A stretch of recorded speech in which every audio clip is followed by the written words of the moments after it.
Paris Perspective.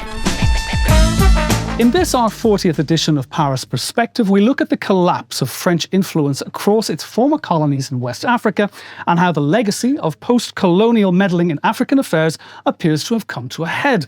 However, Paris has repeatedly insisted that the Françafrique Old Boys Club regarding ties to African businesses and politics died a long time ago.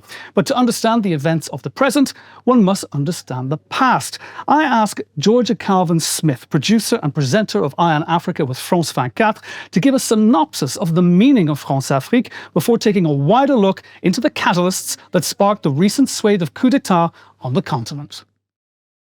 I think Françafrique is best characterized from the perspective of from the African perspective as being done dirty, being taken advantage of.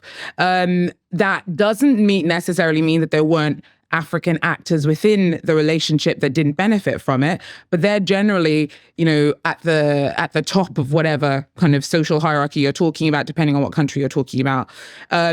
And they are the intermediaries between Paris. They're seen as being the intermediaries between Paris, either politically or economically, be it helping to secure, mining rights in perpetuity at like rock bottom prices, or adjusting their policy ambitions to the benefit of Paris.